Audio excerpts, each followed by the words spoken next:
Many of us, we want to change the world. We want to make it a better place. There's a guy, a famous novelist named Paulo Coelho, and he said the world is changed by your example, not by your opinion. The world is changed by your example, not by your opinion.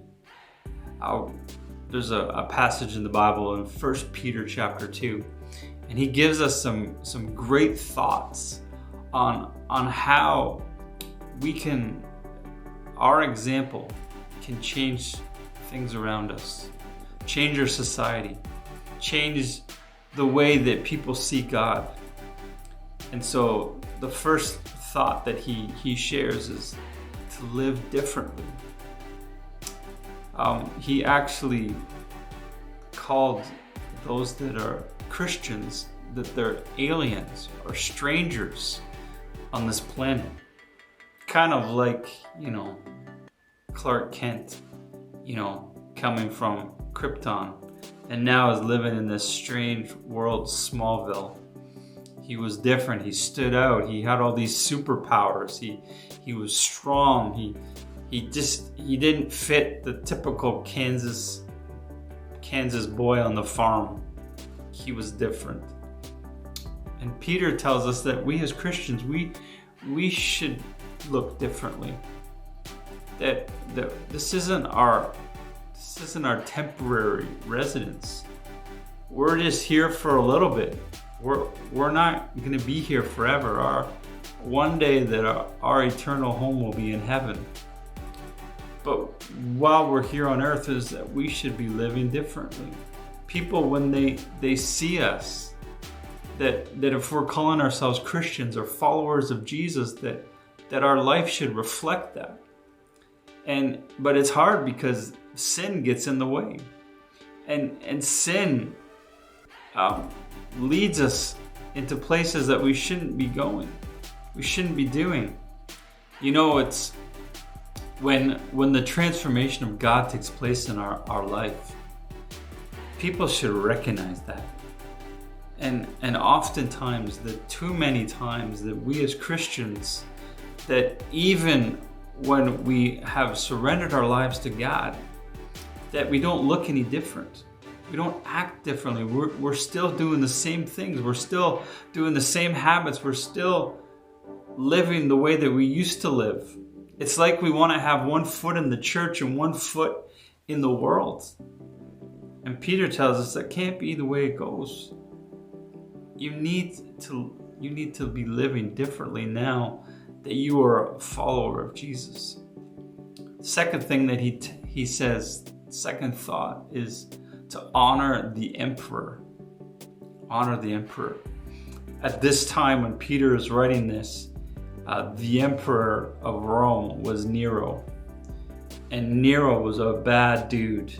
He did not like Christians very much. He killed a lot of Christians. He put a lot of Christians in prison. And Peter is writing this, saying that we need to honor the emperor. For us today, it could be who is the leader of your country. For us here in Canada, it's who is our prime minister. That we need to honor the emperor. And what we need to recognize is when we honor the emperor, that it's very easy to criticize what they're doing, to slander them, to make fun of them. But we as Christians, we should not just join in with the crowd. And we have to remember that honor doesn't necessarily mean that you agree with everything that they say, that you agree with all their decisions, that you even want to follow what they're doing. Dietrich Bonhoeffer, when he was in Germany, the leader of the Nazi party, Adolf Hitler, tried to get all the Germans to do what he was doing, and he refused. He said, I will not take part in what you're doing. I don't agree with your actions. And sometimes we have to take strong stances against the leaders of our countries and say, I don't align with what you're doing. I don't agree with your policies. But see, to honor them means we we show them respect. And maybe your emperor isn't just a prime minister, but it's a teacher or a boss or a police officer or your pastor or somebody that has authority over your life. You need to honor those people. You know, a question I want to ask you is, when was the last time that you remember that you took the time to pray for the leader of your country? Here in Canada, for our prime minister, or for the mayor of your city or your town, or for your pastor. When was the last time you stopped and paused to do that? See, we as Christians, Peter was trying to tell that us, by honoring the emperor, as we do it out of obedience to God, that we want to follow God, and in doing that, when we don't join in with everybody else, it makes us stand out. It shows that we're different, that we're not like everybody else, that we're followers of Jesus, and we act differently. We respect those in authority. We honor those in authority, not always agreeing with them, but we honor them. Then the third thought that Peter shares with us is to fear God.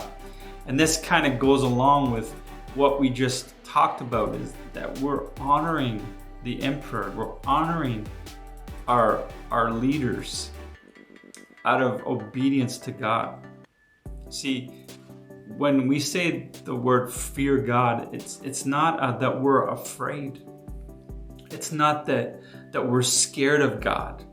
That's not what fear means. This means that you have this awe and this wonder for who God is. That you want to do what God has called you to do. You want to live the way God wants you to live because of your obedience and loyalty to Him. And Peter tells us that we can experience true freedom when we do this. That we can have freedom over sin in our life. That when we receive God's forgiveness and His grace and His power in our life, that we can have this awe of who God is, and we worship Him. And so Peter's thoughts here is, the first thing is that to really be an example to others, to really see true lasting change. This is what needs to happen. First thing is we need to live differently. If we are calling ourselves Christians, we should act, think, and look differently. The second thing is that we need to honor the emperor. The people that are in positions of leadership, we need to pray for them. We need to honor them, not necessarily always agreeing with everything that they're doing, but we need to give them honor and respect, and then we need to fear God above everything, because we need to have an awe and wonder of who God is. So if we want to see true lasting change, if we want to make an impact and be an example to people around us, we need to live differently, honor the emperor, and fear God.